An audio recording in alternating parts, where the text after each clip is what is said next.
Do you suffer from quiet drift?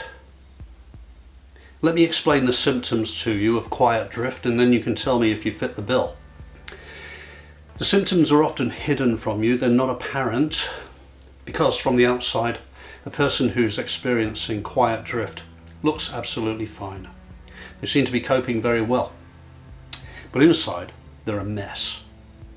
It's a carnival, a freak show, because the person who's suffering from quiet drift is overwhelmed, underperforming, overthinking, over-preparing. All of the overs and unders. In fact, if you think about over and under, on the surface they look calm and considered, but underneath they're paddling like crazy. Of course, our goal overall is to improve our productivity and to improve our output, and indeed to be more content individuals. We want to improve the quality of our lives, our personal competencies. But often, especially for ambitious people, we bite off more than we can chew. And as a consequence, we tend to find ourselves overwhelmed by the sheer quantity of expectations that we place upon ourselves. Somebody once said that the secret to happiness is low expectation. And I think there's a middle ground here. I think that we can have high expectations of ourselves, but we should have high expectations of the quality of our work and the quality of our outputs.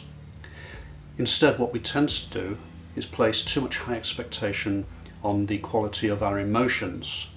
And of course, we can't run a vessel on emotions.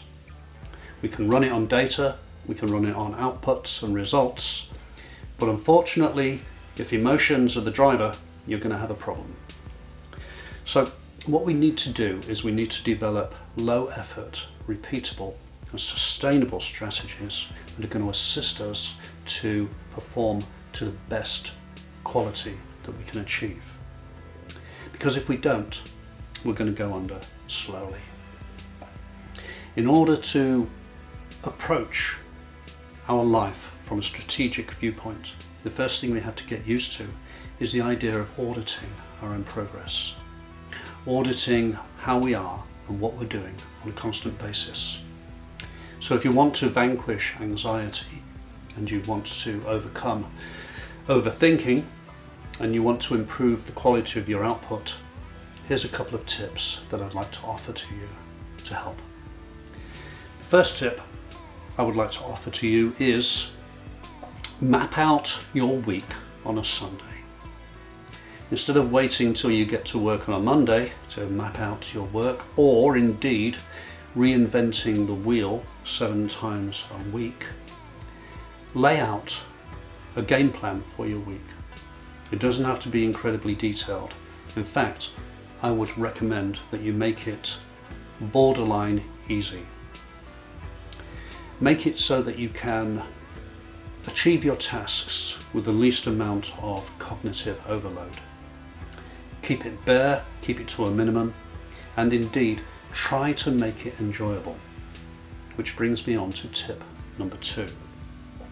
Tip number 2 for better quality of output and reduced anxiety is to do a little bit of your plan each day. I'm not talking about grazing, taking a little sip and moving on. Some days you may put in more effort than others, but don't aim for perfectionism, because perfectionism is like a veiled form of self-sabotage.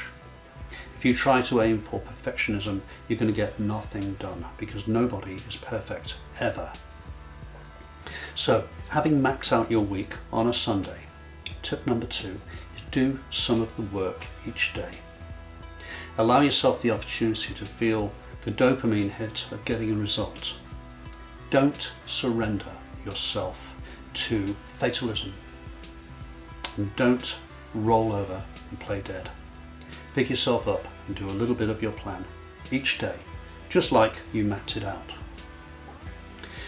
Finally, one of the greatest breakthroughs I've ever achieved as an educator or a coach is to encourage the people I work with, the adults I work with, to take ownership.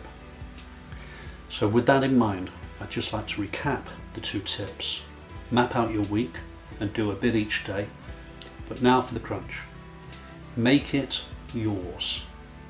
Make the plan suit your style, your personality, your levels, academic or emotional, and make it so that you feel that you are in control and owning the plan that you've set out.